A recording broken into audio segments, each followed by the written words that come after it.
The Jerusalem mini-series continues as we descend into one of the spiritually darkest places on earth, the Valley of the Shadow of Death. Jerusalem rests on the edge of two valleys, the Hinnom and the Kidron. Both of these valleys do not have a pleasant history. The Hinnom Valley is where some of the kings of Judah sacrificed their children by fire to Moloch, who is believed by some scholars to be Satan. The Kidron Valley is where King Jehoshaphat overthrew the enemies of Israel and where the Levites would throw away the unclean and defiled items. The Kidron Valley is located on the east side of Jerusalem. If we exit Via Dolorosa Street through the Lion's Gate and walk a few minutes east, we'll find ourselves in the Valley of Kidron.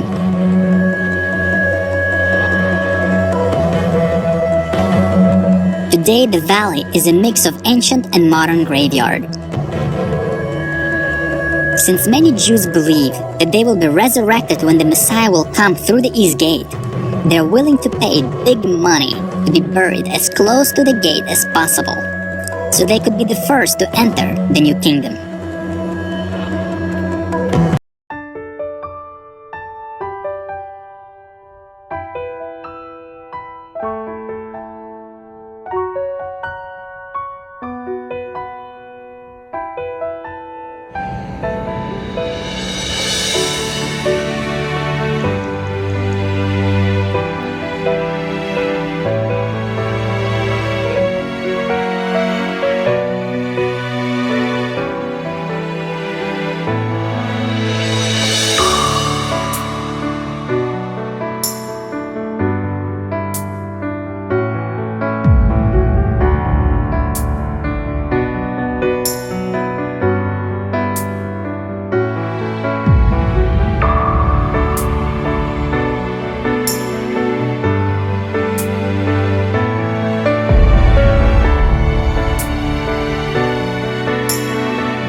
We find the monument which Absalom built for himself.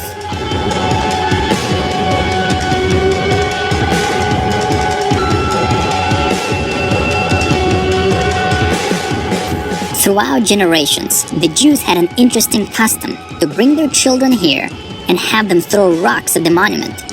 As a reminder, Absalom was not buried inside of this monument. Instead, he was buried in a shameful way. Joab threw him into a pit and piled a heap of rocks on top of him. In the 20th century, they were able to get inside and find an inscription from the 4th century. This is the tomb of Zechariah, the martyr, the holy priest, the father of John. Could this really be the tomb of John the Baptist? Right next to Absalom Monument is what believed to be the tomb of Prophet Zechariah.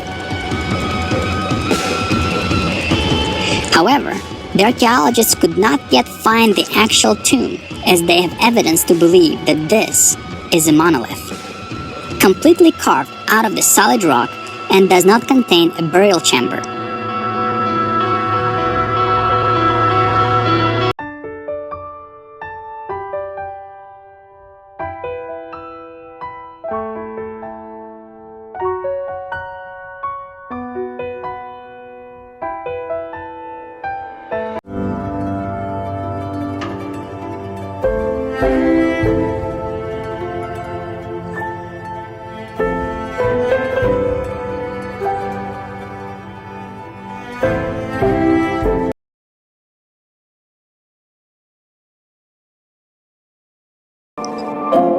Though I walk through the valley of the shadow of death, I will fear no evil.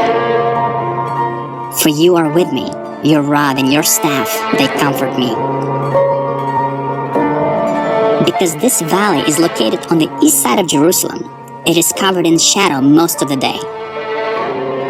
The overlooking monument of the wicked king Absalom reminds the fate of those who rebel against God. The burial caves scream death, and the adjacent valley of Hinnom points to the eternal lake of fire. So it makes sense for David to write these words as he fled from Absalom.